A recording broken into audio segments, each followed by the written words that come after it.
What up, homies? Welcome to episode 17 of our Disco Elysium playthrough. We're still trying to make time pass, so we read through all of our old case files, which is very interesting, but also does not advance time even a minute. So we head back out again and roam the dark streets of Martinez. Finally, we end up at that boat that's anchored at the northwestern pier and that the graffiti artist pointed out a couple of episodes back. On that boat is the corporation's mediator, who is supposed to, mediate between the striking union and the company board. So today we'll finally go meet her and talk. First thing on the agenda, shake her for some money since she is on a private boat and we can't even afford a bed for the night. The conversation with this lady is very interesting and multifaceted and actually split up into 2 episodes because we had so much to discuss. Today is mostly focused on the bourgeoisie, class consciousness, monopolies, and Wild Pine's role in the world. Thanks for coming by, and enjoy!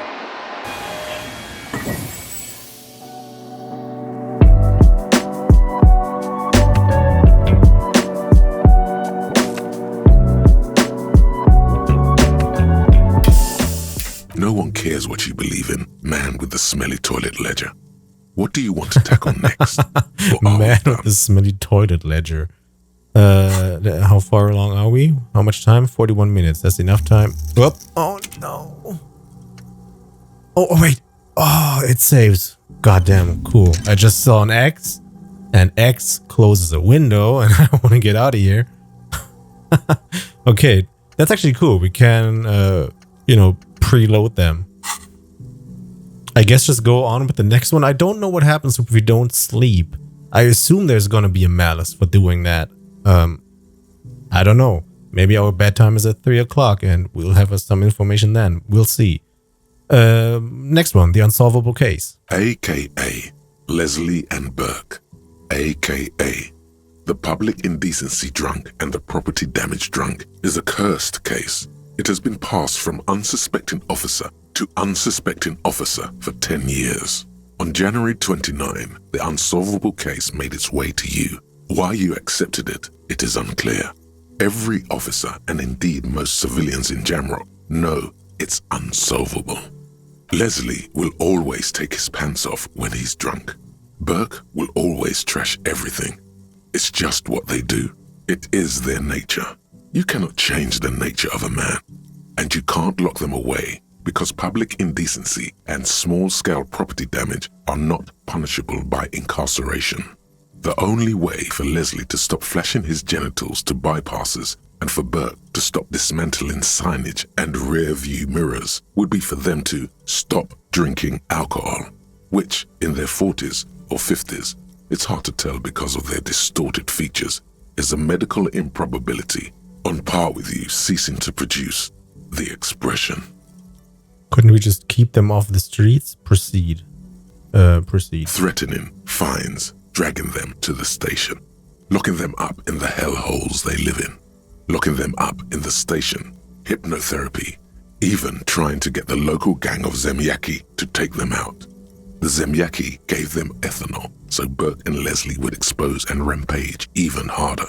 You tried it all, and still the complaints wouldn't stop, as they hadn't stopped for 10 years. You know what's not been on here with the list of possible things to do and to improve the situation? Helping them. There's nothing in here that says help them, improve their situation, maybe take care of their socioeconomic situation, maybe help them find a better job, maybe help them find a job at all. It's all just punish them, and nothing works. Weird. How did that not work? We just gave them nothing and left them with nothing. How could they return to this every time? It's plain to see from the files that you, Satellite Officer JV, and Special Consultant TH had more important cases to attend to. You uncover cross-reference to several ongoing investigations, each brought to a standstill every time you drive down Main Street, because there they are, on the corner of Perdition. And what is Leslie doing? Can't remember. Gotta go back up. Leslie will always take his pants off. All right. So I assume it's gonna be public indecency. Good, you're learning. If the files are to be trusted, that's all there is to it. That and Burke breaking things, and the fact that they're both drunk. But then again, so are you. The case becomes considerably less comic one day when Burke takes a swing at your ledger. He must have it confused with the property he likes to damage. But the joke's on him. The officer is also drunk. Way more drunk than Burke there. And let's be fair, you also have party eyes. You slam the hardened plastic board in his face, then proceed to beat him unconscious with it. In the process, the ledger sustains damage. The compartment within, reserved for permeable documents, is jammed shut. You stop your assault on the now unconscious Burke to open it, but are unable to do so. The officer began to cry, reports Leslie, who at this point is tending to Burke. He came at us, and at us. I think he was trying to kill Burko. While trying to kill Burko, you slowly come around. The permeables compartment is open. You've smashed it open on poor Burko's kneecaps. The good news is, Burke can't walk anymore. Damn, we suck, huh? Can't get out of his apartment, an invalid. With Burke to tend to, Leslie cuts back on the indecent exposure. Maybe he flashes his genitals to Burke, who knows, but both drunks are off the street. The complaints stop. The unsolvable case is solved. So police violence did it? Sure. Which is also why the officer responsible narrowly escapes a disciplinary hearing. The end. Do you want to read another one? I think I'm cured, thanks. It's still 41 minutes. Why? It said it takes half an hour to read through these.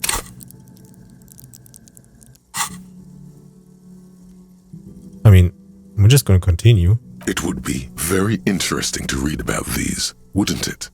I mean, there seems to be a square-shaped entry wound in the victim's forehead.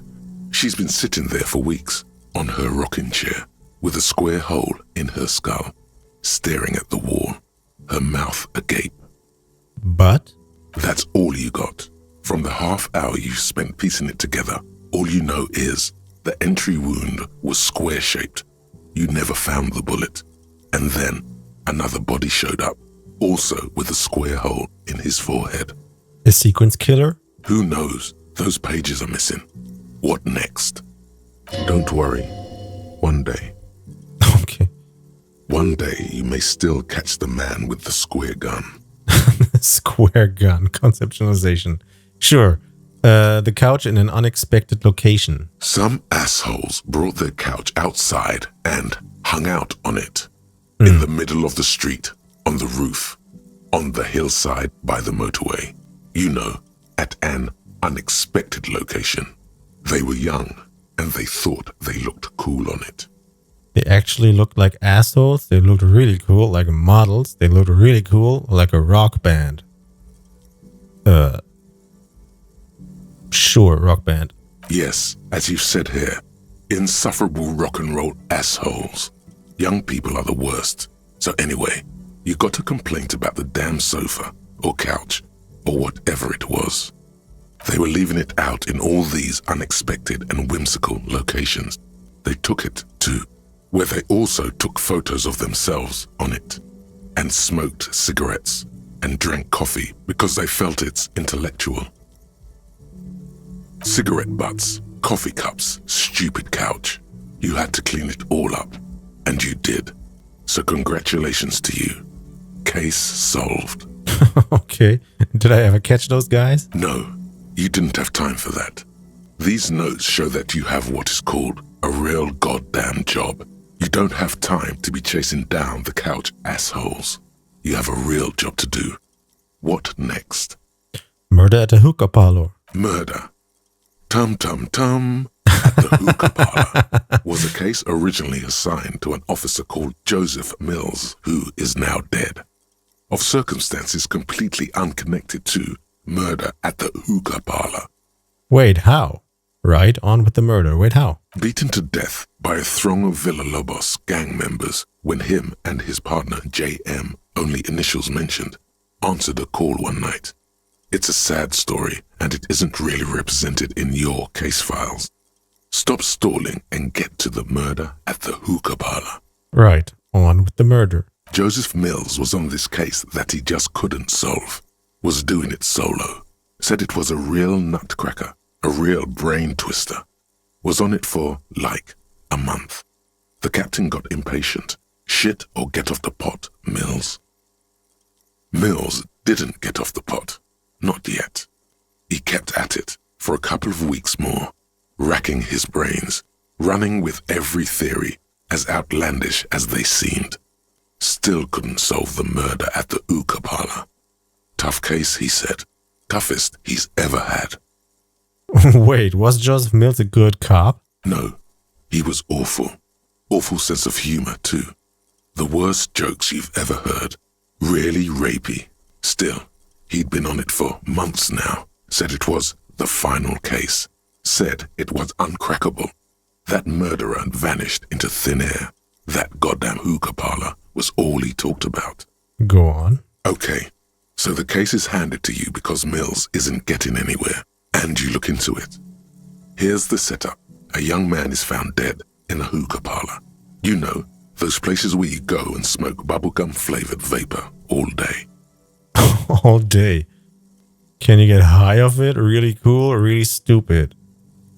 I don't like any of these, so I'm just gonna go with really stupid. Yeah. So anyway, young man in his 20s found with his skull busted open, right on the floor of the hookah parlor, in the middle of the day. No one else is in there. Only client that day. In perfect health, too. Some kind of movie producer. No one enters. No one exits. He's just sucking on his watermelon hookah all morning, all noon, like he usually does. He's a regular. No calls, nothing. Just sucking on the hookah until 15:45. Then bam, he's dead on the floor with his skull busted open, blood everywhere. What happened? How can it be? Did he hit his head? Mills has no idea. Invisible assassin. Movie deal gone sour. Girl at the counter did it. Nothing fits. Eerie. Man just dropped dead. So you go to the parlor. You see cushions around the table. Table's low, heavy, really sharp edge. He sucked hookah, stood up, passed out, hit his head on the table and died? See? You can't even read the thing without solving it. Yeah, it was that. Turns out hookah does do something. It turns off your brain's oxygen supply, and you don't notice it until you get up to go to the bathroom. He must have sucked a lot of it. And what was he doing there for 6 hours? Smoking hookah. Didn't you hear? I don't know. Trying to come up with a movie script, maybe. Anyway, that was murder at the hookah parlor. Joseph Mills wasn't a good detective, and about 30 minutes has passed piecing it together. Next. Has it? Because it hasn't. If I go out here now, if I leave this conversation, will I have passed 1, 2, 3, 4, 5, like 2.5 hours? Is it going to be like close to 5? I can revisit this. Put the case files away. Not much has changed in the meanwhile. A bunch of sodden papers still sags from the clipboard. Put the ledger away. It's still 2:12. And still 41 minutes for that. Anything new? Yes. No. Okay. Guess we go exploring some more. Oh, no one's here anymore. You really let me sleep now? I don't have money. Can I help you? About Yes. that money. Okay, Have you no, got that's it? nothing Yes. yet. Okay. Oh, what's that? Can I get there?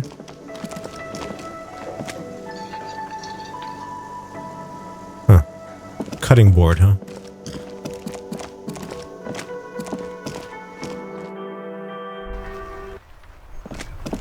Don't even know if there's much else to do here now.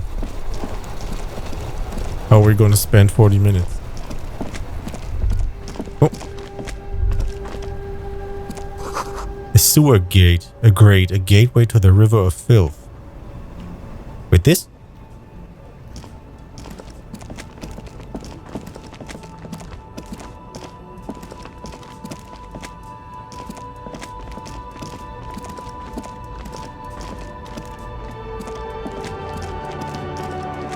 Cool design for this truck.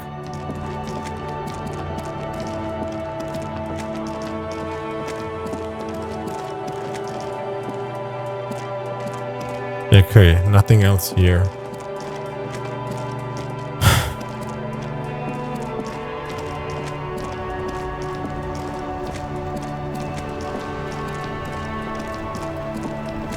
We could head back to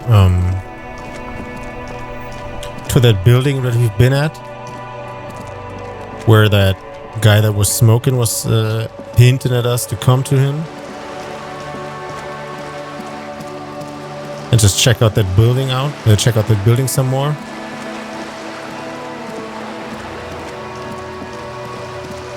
Ooh, what's that?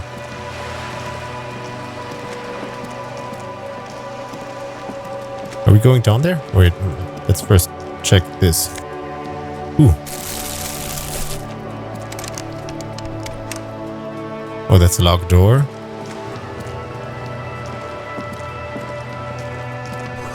Inside the frame of a motorcycle in repair and the tools used to disassemble it. This crane. Cape Side Apartments. Rue de Saint-Ghislain, roundabout north. It says with the street sign, I can't even tell.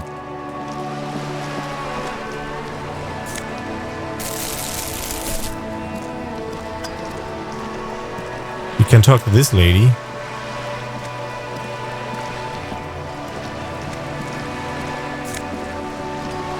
Magnesium.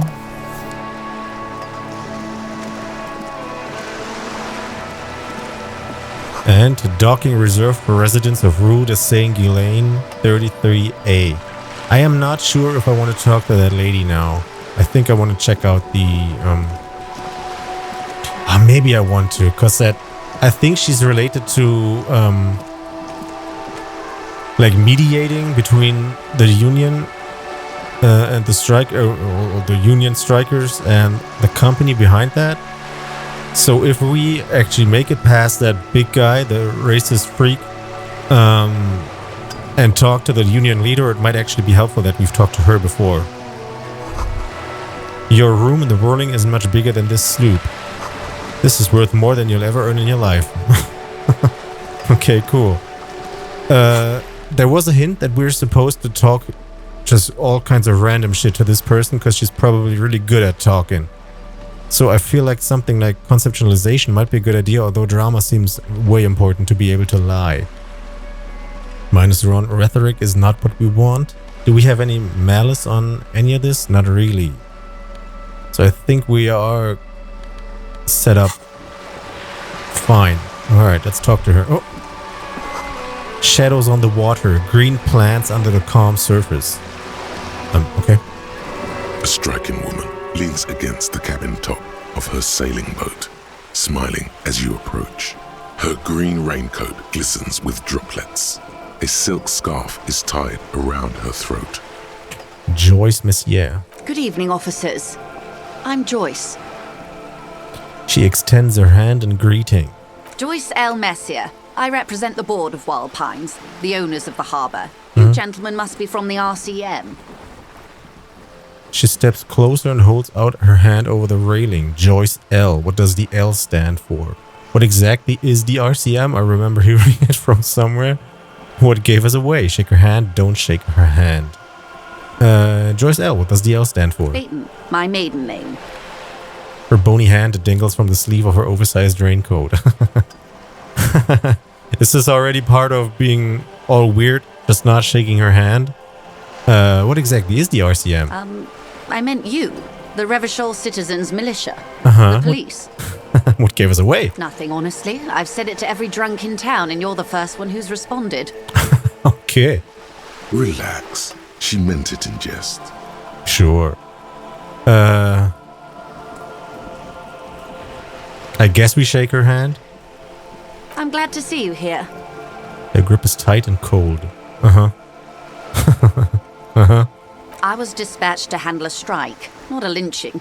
Anything I can do to assist the RCM in this matter, I will. Gladly. That is good to hear, madame. My colleague will take the lead on this interview. I should let you know that he is recovering from an unusual medical episode. Very unusual. But I can assure you of his ultimate competency. I wonder if there's a way to be able to sleep inside this boat. So that's another way to spend the night. It probably would include sucking up to her a whole bunch, which I don't want. So, you know, maybe there would be a way. We are probably not going to be able to. There's a trace of irony in his voice. Mischief, even. This is a tactic. Competent cop, incompetent cop? How interesting. I wish you a swift recovery. In the meanwhile, you have my full cooperation, and the full cooperation of the Wild Pines group. It's hard to get a read on her precise disposition, but she appears helpful. You're on a boat.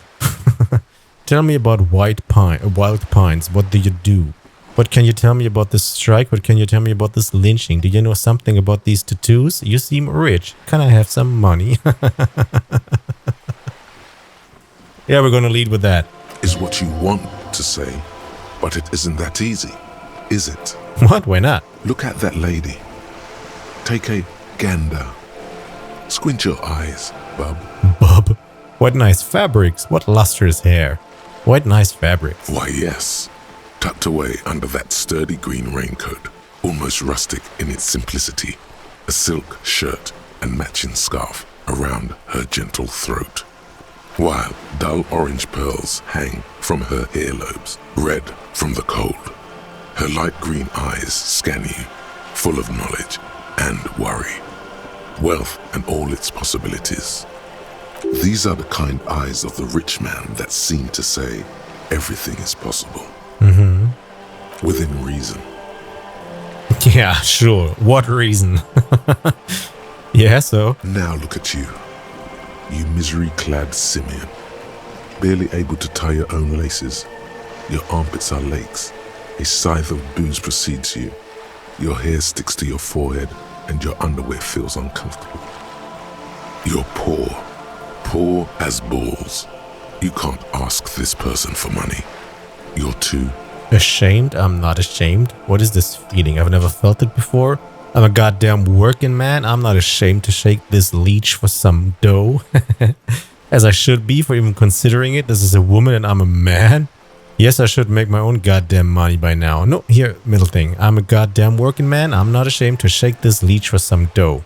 You think your little communism protects you from this feeling? No. The more demeaning it is to grovel at her feet. I'm not groveling. I'm asking for money. She's on a fucking yacht. As I was saying, if there's any way I may be of assistance, please don't hesitate to ask. As we're saying, her voice breaks the silence. Suddenly you're back again. Nearby, a seagull pecks at a piece of garbage. Volition, say it. Can I have some money? Uh-huh. First things first. Pay me. Voila, you're doing it. You seem rich. Can I have some money? Can I have some money, ma'am? Help me, I'm poor. I need money to keep living.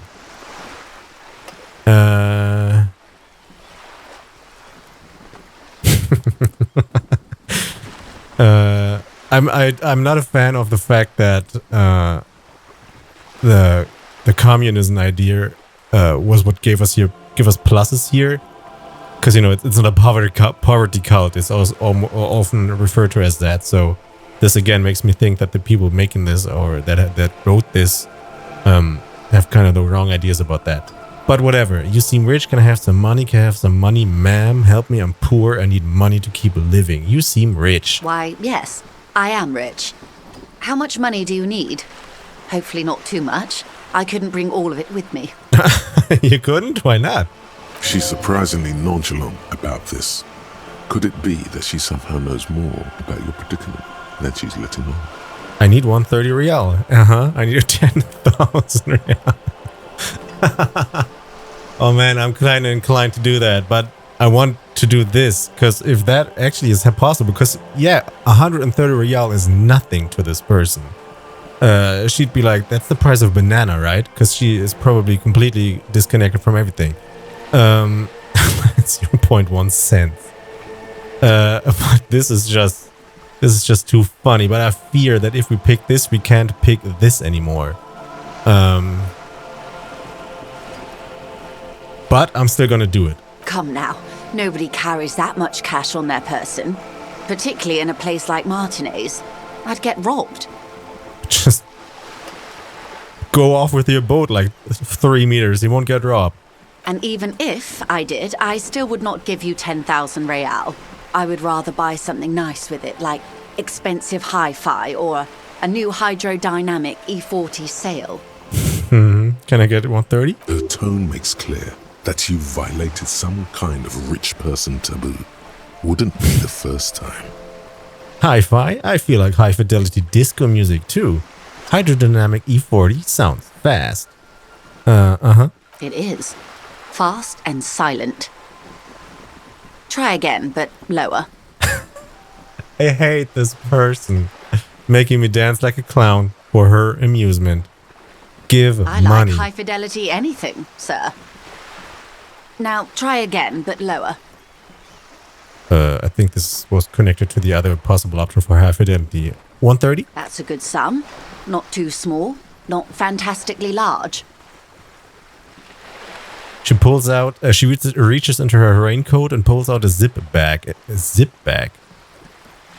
She is carrying her money in a zip bag. Whatever. In it, you see paper notes arranged like black gills. She removes a few notes and hands them to you. Oh, The paper is cold and oily to the touch. Good. We won't be needing to go to my kinema then. Whoa. Did you see how easy that was? Ask her for more. Toot toot. Train to Moneytown.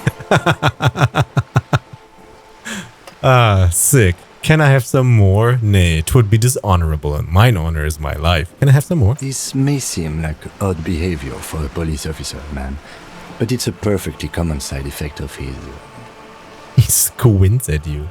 unusual medical episode. It's all right, Lieutenant. I really did bring as little cash with me as possible to avoid attention.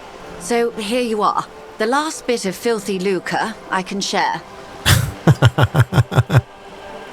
So, I hope I didn't just bribe you, officer. It may not be technically illegal under the Emergency Act, but still. Alright. You bribed me, alright. I'm your little peon now. I'm an honorable policeman, one of the few good men in Riverdale. Funny that you're worried about this and not your ruthless exploitation of the entire human race. I'm still getting my head around this whole money concept. You were just helping me out. I want to talk about something else now. Funny that you're worried about this and not your ruthless exploitation of the entire human race. You're right, ma'am, that donations are permitted under the Emergency Act, unseemly as it may be, as long as they are properly logged with the precinct. Which he most certainly will do. Sure. Now, how else can I help the RCM today, besides supplementing its salaries? Good shit. Squeeze her. You're on a boat. This feels like it's leading back to you got money. Sure, you're on a boat. Why, yes I am. She looks at the deck under her feet. Green and white sails flutter overhead. Not a lot of people on boats, are there? Does she have a name? Do you have a license for this boat? I think I have a handle on the boat thing. Conclude. Not a lot of people on boats, huh? Of course there are. We're on an archipelago. How else are you supposed to get around? Wait, we're on an archipelago? Look around. What do you mean archipelago? Look around. Yes, we are. We are on Le Caillou. Caillou? I thought we were in Revachol. Still, I haven't seen anyone else sail a boat around here. I hope this is still here, but I want to go for that, so we, keep it weird. We are. And the city of Revachol is on the island of Le Caillou. Alright. Still, I haven't seen anyone else sail a boat around here. I haven't seen anyone else drive a souped-up Capri Kenema motor carriage either. It's not mine. Actually, that motor carriage has been specially issued to serve as a patrol and pursuit vehicle. For sure. And the spinners too. It's for crossing long distances in the greater Ravachol industrial harbor. It's not a toy. I like how this guy is such a nerd. Cool. Neither is this. A toy, I mean. It's a machine for crossing long distances in the Bay of Revachol, between the city and the island. Damn, cool writing. This shows, I mean, she's the mediator, so she's supposed to be very good with talking. And she just completely mirrored what he said and applied it to her situation. Cool. You need to make this lady admit she's only riding around on this boat because she's rich. Uh-huh. Yes, I do. So yeah, it's my thoughts. Yes, I do. Before you do, it will be pertinent to ask other questions. Gather more info on this boat of hers. Let's talk about the economics of this boat you're on. Go in for the kill. Okay, we're gonna go deeper as the rhetoric brain told us to. Does she have a name? The boat? No. It is called Cordelati 19 because that's the type of sloop it is. Man, nice creativity you got there. Why is that so incredibly dark at the moment? Whatever, continue. The word "it" feels strange. Such a beautiful boat deserves a proper name. Cool, but your boat really needs a name. Okay, but what kind of boat is it? How do you like it? What kind of boat is it? It's a pleasure craft, a 19 pacer. It also happens to be rated for Category 1 racing. Though these days I mainly use it for business. Business. Okay. Sure, cool, but your boat really needs a name. Okay. How about Cordelati 19? Why? She taps on the side of the boat. It makes a hollow sound. Because it was manufactured in Revachol East by a company called Cordelati, and its hull is 19 paces long. Okay, how about the sleek fish? How about the X something? How about Dolores? How about the X something? The X something. The X what? The executor. The ex-wife, just the X something. Yeah, just the X something. Very absurd. Thank you for the suggestion. I will stick with the factory name for now, but thank you. How do you like it? My sloop? I like it a lot. It's the eel's hips, baby. It's the what? It's the eel's hips? Sure, continue. I'm enjoying this part of the interview. It has so little to do with the murder we're investigating. Stop trash-talking me. I'm I cooking. really do, the lieutenant thinks. Is she thrown off yet? He's looking at the woman, assessing her. Do you have a license for this boat? It's cool. Officer, I assure you I'm a highly qualified pleasure craft operator. You're qualified, but do you have a license? That's not what I The asked. crowns of her teeth are porcelain, white as the boat's hull as she smiles. Her nonchalance might be related to something called the Wayfarer Act, a law that says she doesn't need a license. Sly fox, you're not aggressive enough to harass her further on this. I'm not? Why can't I be? Let's talk about the economics of this boat you're on. Go in for the kill. Oh my, the E word. You mean to say that it's a symbol of conspicuous consumption? That I'm a member of the ruling class? Yes, exactly. Precus mundo, class war time, baby. No, it's the symbol of our subjugation to foreign capital, a bad kind of capital.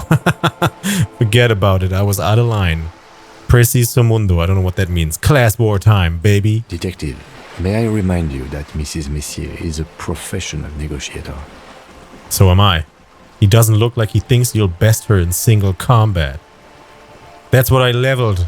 I'm 7 at suggestion. Shut up. Then what does that say?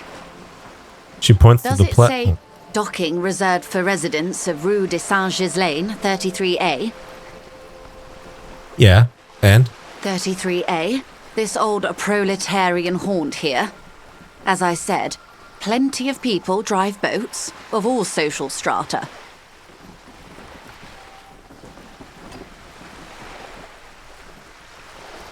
reaction speed. This doesn't make sense. We had that some... how is this talking reaction speed? Weird. 33A, this old proletarian haunt here. She waves at the ruin looming overhead. Or as I said, plenty of people drive boats of all social strata. We can... This is a red check. We can only do it once. And we are at 42%. I think we have something that increases reaction speed. And again, thanks to the homie that commented this, we can exit this conversation by doing this. And go out.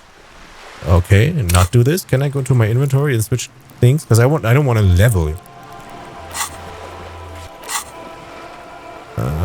Okay, I can't get to my stuff. I'd like to wear something else. Because our gloves, I think, give us reaction speed. Something gives that. Leveling it up to 3. Maybe that would get it to like 50%. I mean, this is cool. I'm gonna do it. Is there any way out of this conversation? Sorry.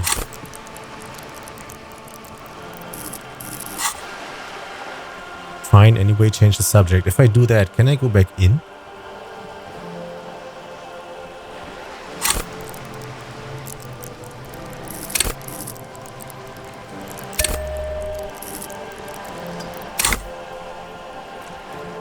Okay, I'm still in this conversation. 58%. I'd like to access my things and put on something else, but I can't. So we're just gonna do it. Your synapses flesh. This house was built before the revolution. Funny, I don't see any other eels heels around. Cool. There doesn't seem to be much space left with this 90-pace sloop docked here. I think I'm gonna go for the second one. You mean eel's hips? Ah, shit. But point taken. Nice. I am a bourgeois woman, and this is my fast, light, interminably bourgeois boat. There is no shame in her voice. A touch of sadness, yes, but no shame. That's what we leveled reaction speed for. It's probably gonna be important later on too. I think I have a handle on the boat thing. Good. Was that good now? I don't know. Whatever. Tell me about Wild Pines. What do you do? What we do? I'm afraid I don't speak for Wild Pines as a whole. It's a giant undertaking. There was a touch of discomfort there. She wants to merely represent. So what do they do? Fair enough. Tell me something else. What do they do? The Pines' core competency is logistics. Container shipping, freight, that sort of thing. See those airships there, blinking? Those are the shipping side of things. And that is the terminal. Another subdivision deals with energy, oil and gas exploration, offshore platforms. So it's like one of those huge-ass companies like that we have in South Korea or in Japan, these Zaibatsu and shit like that. Just handle everything. The Wild Pines Group is one of the original Revacholian Indo-tribes. Companies awarded royal monopolies by the king, the suzerain himself, centuries ago. The king is long gone, but several of the Indo-tribes remain. She enjoys talking about the company. It would not hurt to inquire more. Who are the other Indo-tribes? You're in good company, it seems. How much money does Wild Pines have? Got it? Tell me something else. Who are the other Indo-tribes? Son Baptiste, LUM, an unknown entity known as Brightest Star. You're in good company, it seems. Why, thank you. She does not register the real meaning of the remark. How much money does Wild Pines have? I'm not at liberty to discuss the company balance sheet, but I can tell you that last year, the company booked more than 20 billion real in revenue. Wow, that's it? I thought Wild Pines was supposed to be big time. Numbers like that mean nothing to me. The money I owe is so much less than that. This is probably the better option to throw her off some more. Oh.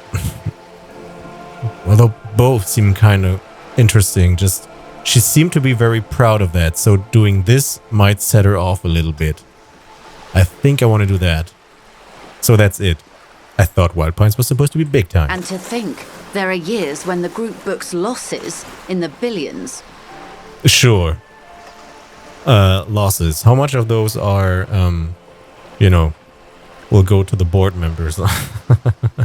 A wave hits the sloop. She grasps to the mainstay for balance. Wild Pines employs 72,000 people, all of whom have families that depend on their salaries. It is a tremendous responsibility. Sure. Where does Wild Pines get all these billions? They started as an exploration and cargo fleet conducting trade between the Samaran and Insulindian Isolas 250 years ago, when pine ships explored the South Seminese and charted Lomantang on behalf of the suzerain. Lomanthang, huh? Centuries of care, deliberation, and madness have gone into this endeavour. Vessels pass through the great unrest to re-emerge with apricots in tow. The logic of the system is totalizing. It's taken everything from its employees to build it. I was just about to say she doesn't say a word about the actual people doing that. Because, all of that vessel riding and doing all this thing here, madness, with these endeavors includes people actually, sailing these boats, these ships, whatever. In the end, she did, but it's also kind of soft. It probably helps to start out with a royal monopoly. What does such a huge system want with a place like this? Look around, that's all I need to know? Okay, monopoly. You know more than you let on. Certainly it helped, but most of the original Indo tribes have failed or been absorbed. To survive, Wild Pines had to grow and adapt. No suzerain did that. What? Yeah, of course he did. How would you have started if... How would you have absorbed the others and still be here, still survived if you did not have that start? Name an example where someone actually pulled themselves up by their bootstraps and built this global spanning company with 72,000 people working for it and able to compete with anyone just from starting with nothing. We did that all by ourselves. And monopolies are, one of the end points of capitalism. So here we are. What does such a huge system want with a place like this? You mean aside from being the terminal's legal owners, who are responsible for moving 8% of the world's cargo? Oh, wow. 8%. 8% of all cargo in the world? That's quite the endeavor indeed. You don't keep it moving. The workers do. You don't keep it moving. The workers do. The company is nothing without them. We built this district. No, you didn't. The workers built this district. You said in a board meeting and discussed it. There it is. She owns up to it. All the best parts of it. Rue de Saint-Ghislain, with its bastions. The plazas Meteor and Mosaic. Even some of the old street lamps have been put back thanks to the investments from the WP. She points behind you where the seawall rises. Before Martinez was swallowed by the industrial harbour, even before it was part of Revachol, long before Terminal B was erected here, the Pines built it as a resort for its Revacholian employees. What kind of resort? And which employees? The truck drivers? The workers? The actual, people in the lowest ranks? Or middle management? A company getaway, for a weekend or a summer holiday. Then came the revolution. But that's another matter. I'm here to make sure the Pines can fulfill their responsibilities to the place they built. We have seen what this place looks like here. It's completely fucked up. There's drug addicts. There's, these, I assume, homeless drug addicted kids living in these little fucked up shacks. People just hang here for 7 days and nothing happens. Everything is broken and destroyed and doesn't work and everyone is fucked up. Which responsibilities is she talking about? Is it the responsibilities of the board members wanting to make their share or their earn from what they invested here for this harbor? I don't think we are actually talking about this place. and what this place looks like and what it's like to live here. With your help, hopefully, says her woman tongue. Sure.